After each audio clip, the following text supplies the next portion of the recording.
السلام علیکم، بسم اللہ الرحمن الرحیم۔ آج میری ویڈیو کا عنوان ہے انسان اپنی زندگی میں بہت سے کام محض اپنی لذت یا خواہش کو پورا کرنے کے لیے کرتا ہے، جس کی وجہ سے یا تو اس کا پیسہ برباد ہوتا ہے یا صحت برباد ہوتی ہے۔ موت کو یاد رکھنے والے کی خواہشات کم ہوتی ہیں۔ اسی کے بارے میں نبی کریم صلی اللہ علیہ وآلہ وسلم نے فرمایا، لذتوں کو ختم کرنے والی موت کو کثرت سے یاد کیا کرو۔ بارگاہ رسالت میں عرض کی گئی، کون سے مومن زیادہ عقل مند ہیں؟ ارشاد فرمایا، موت کو کثرت سے یاد کرنے والے اور موت کے بعد کے لیے اچھی تیاری کرنے والے، یہی لوگ زیادہ سمجھدار ہیں۔ ہر شخص کی جتنی زندگی مقرر ہے، اس میں نہ کہ زیادتی ہو سکتی ہے نہ کمی۔ جب زندگی کا وقت پورا ہو جاتا ہے تو اس وقت حضرت اسرائیل علیہ السلام روح قبض کرنے کے لیے آ جاتے ہیں، اور اس شخص کے دائیں بائیں جہاں تک نگاہ کام کرتی ہے فرشتے دکھائی دیتے ہیں۔ مسلمانوں کے آس پاس رحمت کے فرشتے ہوتے ہیں، اور کافر کے دائیں بائیں عذاب کے اس وقت ہر شخص پر اسلام کی حقانیت آفتاب سے زیادہ روشن ہو جاتی ہے، مگر اس وقت کا ایمان معتبر نہیں، اس لیے کہ حکم ایمان بالغیب کا ہے، اور اب غیب نہ رہا بلکہ یہ چیزیں مشاہدہ ہو گئیں۔ مرنے کے بعد مسلمانوں کی روح حسب مرتبہ مختلف مقاموں میں رہتی ہے، بعض کی قبر پر، بعض کی چاہے زمزم شریف میں، بعض کی آسمان و زمین کے درمیان، بعض کے پہلے دوسرے ساتویں آسمان تک، اور بعض کی آسمانوں سے بھی بلند، اور بعض کی روحیں زیر عرش قندیلوں میں، اور بعض کی اعلیٰ علین میں، مگر کہیں ہوں اپنے جسم سے ان کا تعلق بدستور رہتا ہے۔ جو کوئی قبر پر آئے اسے دیکھتے پہچانتے ہیں، اس کی بات سنتے ہیں۔ حدیث شریف میں ہے کہ ایک طائر پہلے قفس میں بند تھا اور اب آزاد کر دیا گیا۔ ائمہ کرام فرماتے ہیں، بے شک پاک جانیں جب بدن کے علاقوں سے جدا ہوتی ہیں، عالم والا سے مل جاتی ہیں، اور سب کچھ ایسا دیکھتی سنتی ہیں جیسے یہاں حاضر ہیں۔ حدیث شریف میں فرمایا، جب مسلمان مرتا ہے اس کی راہ کھول دی جاتی ہے، جہاں چاہے جائے۔ مردہ کلام بھی کرتا ہے، اور اس کے کلام کو جن اور انسان کے سوا تمام حیوانات وغیرہ سنتے بھی ہیں، یا مردے کو قبر میں دفن کرتے ہیں تو اس دبانا ایسا ہوتا ہے کہ جیسے ماں پیار میں اپنے بچی کو زور سے چمٹا لیتی ہے، اور اگر کافر ہے تو اس کو اس زور سے دباتی ہے کہ ادھر کی پسلیاں ادھر اور ادھر کی پسلیاں ادھر ہو جاتی ہیں۔ جب دفن کرنے والے دفن کر کے وہاں سے چلے جاتے ہیں، وہ ان کے جوتوں کی آواز سنتا ہے، اس وقت اس کے پاس دو فرشتے اپنے دانتوں سے زمین چیرتے ہوئے آتے ہیں، اور نہایت سختی کے ساتھ کرخت آواز میں سوال کرتے ہیں۔ پہلا سوال، تیرا رب کون ہے؟ دوسرا سوال، تیرا دین کیا ہے؟ تیسرا سوال، ان کے بارے میں تو کیا کہتا تھا؟ مسلمان ہے تو پہلے سوال کا جواب دے گا، میرا رب اللہ ہے، اور دوسری کا جواب دے گا، میرا دین اسلام ہے۔ تیسرے سوال کا وہ مردہ جواب دے گا، وہ تو رسول اللہ صلی اللہ علیہ وآلہ وسلم ہے۔ اس وقت آسمان سے ایک منادی ندا کرے گی کہ میرے بندے نے سچ کہا، اس کے لیے جنت کا بچھونا بچھاؤ اور جنت کا لباس پہناؤ، اور اس کے لیے جنت کی طرف ایک دروازہ کھول دو۔ جنت کے نسیم، جنت کی باد نسیم اور خوشبو اس کے پاس آتی رہے گی، اور جہاں تک نگاہ پھیلے گی وہاں تک اس کی قبر کشادہ کر دی جائے گی، اور اسے کہا جائے گا کہ سو جا۔ پہلے اس کے بائیں ہاتھ کی طرف جہنم کی کھڑکی کھولیں گے جس سے جلن ہوگی اور گرم ہوا اور سخت بدبو آئے گی۔ फिर वो खिड़की बंद कर देंगे। उसके बाद दाईं तरफ से जन्नत की खिड़की खोलेंगे और उससे कहा जाएगा कि अगर तू इन सवालों के सही जवाब ना देता तो तेरे वास्ते वो थी और अब ये है, ताकि वो अपने रब की नेमत की कदर जाने कि कैसी भलाई असीम से बचाकर कैसी नेमतें उस्मा अता फरमाई। अगर मुर्दा मुनकर है तो सब सवालों के जवाब में ये कहेगा, अफसोस सद अफसोस, मुझे तो कुछ मालूम नहीं, मैं लोगों को कहते सुनता था, खुद भी कहता था। उस वक्त एक पुकारने वाला आसमान से पुकारेगा कि ये झूठा है। उसके लिए आग का बिछौना बिछाओ और आग का लिबास पहनाओ और वो जहन्नम की तरफ एक दरवाजा खोल दो, उसकी गर्मी और लिपट उसको पहुंचेगी और उस पर अज़ाब देने के लिए 2 फरिश्ते मुकर्रर किए जाएंगे जो अंधे और बहरे होंगे। उनके साथ लोहे का गज होगा कि पहाड़ पर अगर मारा जाए तो खाक हो जाए। इस हथौड़े से उसको मारते रहेंगे। सांप और बिच्छू उसे अज़ाब पहुंचाते रहेंगे। अमाल अपने मुनासिब शक्ल पर मुतशक्ल होकर कुत्ता या भेड़िया या और शक्ल के बनकर उसको इज़ाब पहुंचाएंगे और तकलीफें देंगे। और नेकों के अमाले हुस्ना मकबूल और महबूब सूरत पर मुतशक्ल होकर मोहब्बत देंगे। नबी करीम सल्लल्लाहु अलैहि वसल्लम ने फरमाया, मौत को कसरत से याद किया करो क्योंकि वो गुनाहों को ज़ाइल करती है और दुनिया से बेरगबती पैदा करती है। हजरत सैयदना हसन बसरी रहमतुल्लाह अलैह फरमाते हैं कि जिसने मौत की यादें दिल में बसा ली तो दुनिया की सारी मुसीबतें उस पर आसान हो जाएंगी। एक खातून ने उम्मुल मोमिनीन हजरत आयशा सदीका रजी अल्लाह तआला अन्हा की बारगाह में दिल की सख्ती की शिकायत की तो आपने फरमाया, मौत को कसरत से याद करो, तुम्हारा दिल नरम हो जाएगा। नाजरीन, हुजूर सल्लल्लाहु अलैहि वसल्लम ने फरमाया, मौत के बाद रूह कैसे पुकारती है। मौत को सबसे ज्यादा दर्द कब होता है, मरने के बाद का मंजर कैसे होता है, जानिए इस वीडियो में। हज़रत ज़ैद से रवायत है कि नबी करीम सल्लल्लाहु अलैहि वसल्लम ने फरमाया कि मैयत पर सबसे ज्यादा सख्त हालत उस वक्त होती है जबकि गुस्ल देने वाला उसको नहलाने के लिए आता है, उसकी उंगली से अंगूठी उतारता है, जिस्म से लिबास उतारता है, सर से अमामा जुदा करता है। उसकी रूह बेचैन होकर फरियाद करती है जिसकी आवाज जिन्नो अनस के स्वाद सब सुनते हैं और कहती है, नहलाने वाले तुझको खुदा की कसम मेरे कपड़े बहुत नरमी से उतारो क्योंकि मलकुल मौत के पंजे की तकलीफ से मुझे पूरी तरह पर अभी आराम नहीं मिला।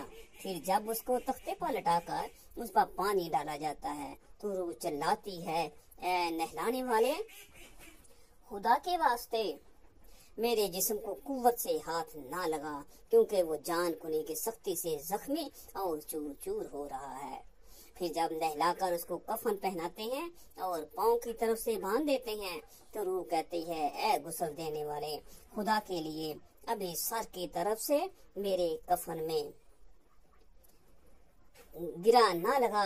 मेरी बीवी बच्चे और तमाम रिश्तेदार दुनिया में आखिरी बार मेरी शक्ल को देख ले, मेरी सूरत को देख ले, क्योंकि आज मैं उनसे बिछड़ रहा हूँ और बिछड़ा ही रहूंगा और अब क़यामत तक ये मेरी सूरत नहीं देखेंगे। फिर जब उसका जनाजा तैयार करके घर से बाहर निकाला जाता है तो उस वक्त भी रूह पुकारती है, ए जनाजा उठाने वालों, खुदा के वास्ते अभी जल्दी ना करना ताकि मैं अपने बाल बच्चों और अजीजों अकारब से रुखसत हो लूं। ए जनाजा उठाने वालों, मैं अपनी औलाद को यतीम और बीवी को बेवा छोड़े जा रहा हूँ। खुदा के लिए मेरे बाद उनको तकलीफ न देना। मैं अपना घर और मालो असबाब दूसरों के लिए छोड़े जानता हूँ। अब यहाँ कभी वापस न आऊंगा और क़यामत तक किसी की सूरत न देखूंगा। फिर जब जनाजा उठा कर ले चलते हैं तो मैयत कहती है, ऐ मेरे भाइयों, मैंने आज तक जो कुछ माल असबाब जमा किया था वो सिर्फ वारसों के लिए था। आज उनमें से कोई मेरे गुनाहों का जरा सा बोझ भी नहीं उठा सकता। हर चीज का हिसाब मुझसे लिया जाएगा और मेरे वारिस खाएंगे और उड़ाएंगे और ऐश करेंगे। फिर जब नमाज जनाजा के बाद दफन से पहले कुछ लोग अपने अपने घर जाने लगते हैं तो मैयत कहती है, ऐ मेरे भाइयों, खुदा के वास्ते अभी से ऐसा जुल्म ना करो। मरने वाला तुमसे मानूस था और तुम दफन से पहले लौटे जाते हो, वापस चले जाते हो। फिर जब उसे कब्र में उतारते हैं तो मैयत कहती है कि ऐ मेरे वारसों, तरका पानी वालों, मैंने जो कुछ माल जमा किया था वो सब तुम्हारे लिए छोड़ा। खुदा के लिए तुम मुझको दुआए खैर और फातिहा से भला ना देना। बुजुर्गों का कौल है कि आखिरत की मंजिलों में से कब्र पहली मंजिल है। अगर इस मंजिल में निजात पाई तो उसके बाद की मंजिलें बहुत ही आसान हो जाएंगी, और अगर यहाँ अजाब में मुब्तला हुआ तो आगे चलकर उसे ज्यादा सख्ती होगी, ज्यादा परेशानी होगी और ज्यादा हिसाब किताब होगा। हदीस शरीफ में है कि मुर्दा कब्र में ऐसा है जैसे कोई शख्स पानी में डूबा हुआ है और मदद के लिए फरियाद करता है। मुर्दा हर वक्त अपने माँ बाप, भाई बहन या औलाद और दोस्त वगैरह अपने पसमानदगान यानी कि जो पीछे छोड़ गए हैं उनसे दुआए खैर और फातिहा का मुंतज़िर रहता है। जब उसको उसके जो पीछे छोड़े हुए हैं उनकी तरफ से कोई तोहफा सवाब का नहीं पहुंचता तो वो उसके लिए तमाम दुनिया और जो कुछ दुनिया में है उसे महबूब मरगूब होता है। और अल्लाह ताला उसके रिश्तेदारों की दुआए खैर के सवाब को कब्रिस्तान वालों पर पहाड़ों के बराबर दाखिल फरमाता है। मौत एक दरवाजा है जिसमें सब लोगों ने दाखिल होना है। हजरत उस्मान बिन अफ़्फ़ान रज़ियल्लाहु ताला अन्हु जब किसी कब्र पर जाते तो इतना रोते कि उनकी दाढ़ी मुबारक आंसू से तर हो जाती। आपसे पूछा गया, आप जन्नत और जहन्नम का तस्करा करते हैं तो नहीं रोते, मगर कब्र को देखकर रोते हैं, तो क्यों रोते हैं, क्या वजह है? तो हज़रत उस्मान कहने लगे, रसूलुल्लाह सल्लल्लाहु अलैहि वसल्लम ने फरमाया कि कब्र आखिरत की पहली मंजिल है, लिहाजा अगर मरने वाला उससे नजात पाएगा तो बाद के मनाजर उससे कहीं ज्यादा आसान है, और अगर उसकी तकलीफ से नजात न पाए तो बाद के मराहल उससे बहुत ज्यादा सख्त हैं। और फरमाया, अगर रसूलुल्लाह सल्लल्लाहु अलैहि वसल्लम का इरशाद है, मैंने कभी कोई मंजर नहीं देखा मगर कब्र उससे ज्यादा सख्त है। क्या हमारे लिए इन कब्रों में इबरत नहीं है? देखिए, मालदार, फकीर, ताकतवर और कमजोर दुनिया में लूटने की ख्वाहिश रखते हैं, माल जमा करने और महल बनाने के लिए नहीं, बल्कि इसलिए कि काश हमें एक नमाज पढ़ने की मोहलत मिल जाए, काश हमें एक दफा सुभान अल्लाह कहने की फुर्सत दे दी जाए। लेकिन अब नामुमकिन है। अब अमाल नामे लपेट दिए गए हैं, रूह जिस्म से निकाल ली गई है, जिंदगी की मोहलत खत्म है। अब हर मैयत अपने अमल की मरहूम होकर कब्र में पड़ी है। एक हाजतमंद, जरूरतमंद हजरत उस्मान गनी रज़ियल्लाहु ताला अन्हु के दरवाजे पर गुरूब आफ्ताब के बाद आया।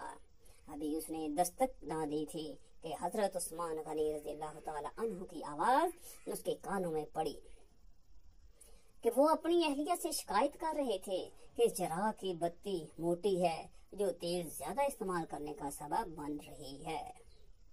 हाजतमंद ने जो सुना तो वो सोचता ही रह गया कि वो ऐसे शख्स से हाजत पूरी करने की क्या तवक्को करे जो तेल के मामूल से ज्यादा खर्च पर अपने बीवी को सरजश कर रहा है, यानी कि सजा दे रहा है। उसने इरादा किया कि हाजत बयान करके देखो, शायद मेरी कुछ इमदाद कर ही दें। दस्तक सुनकर हजरत उस्मान गनी रज़ियल्लाहु ताला अन्हु बाहर आए।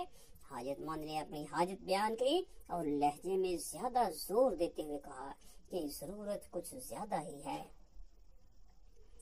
हजरत उस्मान गनी रज़ियल्लाहु ताला अन्हु ने उस शख्स का हाथ थामा, बस्ती से बाहर ले गए जहां आपका सामान तजारत बड़ी तादाद में रखा हुआ था। फरमाया, ये सब तेरी नजर है, क्या उससे तुम्हारी जरूरत पूरी हो जाएगी? वो शख्स हैरान हक्का बक्का देखता रह गया। चुनाचे उसने अर्ज किया, हजरत, ये सब कुछ मेरी जरूरत से ज्यादा है, अमीरुल मोमिनीन ने फरमाया, मुझे खुशी है कि ये तुम्हारी जरूरत से कम नहीं। उस शख्स ने कहा, है हजरत एक बात बताइए, चिराग की बत्ती कदरें मोटी हो जाने पर आप अपनी ज़ौजा मुहतरमा को सरनश्त कर रहे थे, हालांकि चिराग उस कदर रोशनी रखने में शायद सिर्फ 1 दिरहम का तेल इस्तेमाल न होता, वो तो आपको गवारा न था या गवारा न हुआ, और यहाँ हजारों का सामान मुझे बिला तहम्मुल दे रहे हैं। तब आपने फरमाया, भाई चिराग में तेल का ज्यादा असराफ है और ज्यादा असराफ अल्लाह को पसंद नहीं, और मुझे अल्लाह के हजूर अपने अमाल की फिक्र रहती है, यहाँ मुझे फिक्र अमाल लाहक है, इसलिए मैंने सरनश्त की सामान तुम्हें अल्लाह की खुशनुदी के लिए सदका दिया है। उस पर अजर की उम्मीद है और वहाँ पर हिसाब का खौफ है। अल्लाह ताला हम सबको दीन की समझ नसीब फरमाए और हमारा खात्मा बिल ईमान फरमाए। तो ए मोमिनो, हमेशा अपनी ज़िंदगी जो है वो अच्छे तरीके से गुजारनी चाहिए और ज़िंदगी में ही मौत को याद रखें। मौत को याद रखने के लिए जो रोज़मर्रा के काम हैं उसमें दूसरों के लिए आसानियाँ पैदा की जाएं और रिश्तेदारों के लिए सिला रहमी की जाए और सख्ती से बोलने से परहेज किया जाए। बड़ों से अच्छे अखलाक से पेश आना चाहिए, छोटों पर रहम किया जाए। अगर हम इन बातों पर अमल करेंगे तो हमारे लिए हमारी ज़िंदगी, दुनियावी ज़िंदगी और उखरवी ज़िंदगी जो है वो आसान हो जाएगी। अगर वो आसान होगी तो हमारा हिसाब कब्र में भी आसान होगा, तो हमारे लिए आसानियाँ ही आसानियाँ पैदा होंगी। हमारे इल्ला बलागुल मुबीन।